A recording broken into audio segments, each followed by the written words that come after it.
owning the first breath. Imagine this. You wake up, and before you even stretch, your phone is in your hand. The glow of the screen floods your eyes, your heart rate ticks upward, and suddenly your mind is juggling emails, news headlines, and the subtle sting of someone's social media post from last night.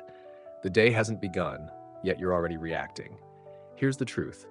Most of us lose our mornings without realizing it. We surrender them in small, almost invisible ways, not through catastrophic events, but through habit. But the Stoics, 2,000 years ago, understood something timeless. The first moments of the day determine the quality of the hours that follow. Marcus Aurelius wrote in his Meditations, "When you arise in the morning, think of what a precious privilege it is to be alive, to breathe, to think, to enjoy, to love." That first breath after waking, that gentle rhythmic beat in your chest, is the only moment you truly own. It's a clean slate, untouched by yesterday and unclaimed by the demands of today. And if you learn to claim that breath intentionally, it can become your quiet, unstoppable power. 1. Gratitude as your early armor. Mornings are not neutral ground. They are the battlefield where your mindset is forged. You either arm yourself with clarity or walk out unprepared into the chaos. Gratitude is not just a feel-good idea. It's a tactical choice. When you wake with gratitude, you set the tone before the world can set it for you. But here's where most people get it wrong. They treat gratitude like a list. 5 things they write down quickly, often without feeling. That's not armor, that's paperwork. The Stoics approached it differently. To them, gratitude was an act of awareness. It meant fully recognizing that nothing is owed to you. Not the air in your lungs, not the sunlight through your window, not even the fact that you woke at all. From a neuroscience perspective, this matters. When you consciously focus on gratitude, you activate the ventromedial prefrontal cortex, the part of the brain associated with emotional regulation and decision-making. It's not just about feeling thankful, it's about wiring your brain to operate from a more stable, less reactive place. My own ritual is simple. Before I think of my calendar, I think of this. I am alive. I have this moment. That's it. No poetry, no performance, just truth. And that truth shifts my energy. Deadlines stop feeling like chains and start looking like opportunities. Gratitude doesn't change the circumstances, it changes me. And that's where its real power lies. 2. Reject the rush. Choose consciousness. We live in a culture addicted to speed. The moment we wake, we reach for devices, consume information, and leap into action before our consciousness has even settled. But in doing so, we give away our most precious mental space, the early morning clarity when our mind is still untouched by noise. The Stoics would call this living without examination. Seneca warned that if we don't pause to consider where we're going, we'll end up anywhere, often somewhere we never intended.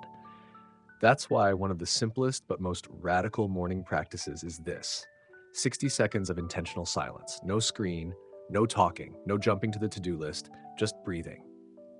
Just noticing.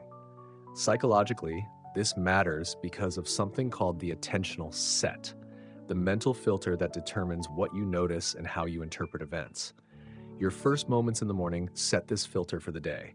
If you start with chaos, you're primed to see more chaos. If you start with calm, you're primed to notice stability, opportunity, and clarity. That's why those 60 seconds aren't wasted. They're an investment in how your entire day feels. Number 3, ground yourself with simple ritual. There's a misconception that morning rituals must be long, elaborate productions. Vision boards, ice baths, exotic teas. None of these are bad, but they're not necessary. The Stoics would laugh at complexity. They valued what could be done anywhere by anyone without dependence on luxury. So my ritual is so simple it almost sounds trivial. 3 slow breaths, a hand resting on my chest, a quiet phrase, "I'm grateful to be here." From a neurobiological standpoint, this is powerful. Slow breathing activates the parasympathetic nervous system, which reduces the production of stress hormones like cortisol. The hand on the chest triggers tactile receptors that send safety signals to the brain, reinforcing calm. This isn't mystical, it's mechanical. And the more you repeat it, the more your nervous system learns to anchor in this state. 4. Intention trumps urgency. Too many mornings are driven by urgency. The fear of being late, the fear of falling behind, the fear of failing. Urgency without intention is anxiety in motion. The Stoics knew that action without purpose was wasted energy. Epictetus said, "First say to yourself what you would be, and then do what you have to do." When I start my day with intention, even a busy schedule feels manageable. But when I start with urgency, the smallest obstacle, traffic, a slow internet connection, feels like an attack. The difference is whether I've set my own pace or allowed the world to set it for me. And intention is how you claim that pace. 5. Words that transform language is not neutral, it shapes thought. The Stoics used short, repeatable maxims to anchor their minds. Here's my personal set of morning phrases. I'm grateful to be here. I release yesterday's burdens. I choose my response. I lead with compassion. I remain present. From a cognitive behavioral perspective, these are cognitive reappraisals, statements that reframe your mental state and influence emotional regulation. The goal isn't to chant them mindlessly, but to feel their weight, to see them as tools you'll carry into the day's battles. 6. Release yesterday. Live today. We often drag yesterday into today, like hauling a heavy trunk into a room meant for dancing. The Stoics insisted that yesterday no longer exists. You can learn from it, yes, but you can't live in it. I've had mornings where one unresolved conversation played on a loop in my mind, poisoning my focus. But the moment I say out loud, "Yesterday doesn't own me," the loop breaks. Psychologically, this works because naming something, what neuroscientists call affect labeling, reduces its emotional intensity. You're not erasing the past, you're just refusing to let it dictate the present. 7. Master your mind. Quiet before the storm. The brain is highly plastic in the morning, more receptive to influence because it's transitioning from the theta and alpha brainwave states of sleep into full alertness. If you let your mind wander aimlessly during this time, it will drift toward whatever stimuli appear first, often negative news or someone else's priorities. But if you use this window to declare, "I control my mind," you set a cognitive anchor. Over time, this becomes your default. Think of it like programming software. The early morning is your code editor. Whatever you write here will run in the background all day. 8. Kindness is not weakness. Kindness, in Stoic terms, was never about flattery. It was strength under control. Marcus Aurelius ruled an empire and still advised himself, "Be tolerant with others and strict with yourself." When you start grounded, kindness is easier. You can disagree without hostility, enforce boundaries without resentment, and offer patience without depleting yourself. In modern leadership studies, this is called benevolent authority, a balance of firmness and empathy that builds respect and cooperation. 9. Presence as your daily soil life is lived in moments, but most people miss them because they're preoccupied with either the past or the future.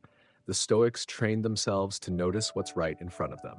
Seneca wrote, "True happiness is to enjoy the present without anxious dependence upon the future." My own presence practice is deceptively simple. I pause to notice the sunlight, the texture of the coffee cup, the sound of the wind. These aren't distractions, they're anchors. From a mindfulness perspective, these micropauses train the default mode network of the brain to quiet, reducing rumination and increasing focus. Full circle, a morning that changes everything. Here's the unglamorous truth. No one controls everything that happens to them, but you can control how you meet the day, and that begins in the first few minutes after you wake. Gratitude, silence, simple ritual, intention, chosen words, releasing the past, mastering your mind, grounded kindness, and presence, none of these take more than a few minutes. But together, they're a shield. A day started in this way feels different. Obstacles become challenges instead of threats. Success feels earned rather than lucky. And at night, you rest with fewer regrets. Let your morning be yours. Don't let it be stolen by noise or surrendered to habit. Start tomorrow with one phrase, "I'm grateful to be here." Then give yourself 60 seconds of silence. Place your hand on your chest and breathe. And notice, really notice, the fact that you are alive. Because in the end, the day doesn't belong to those who rush into it. It belongs to those who meet it awake.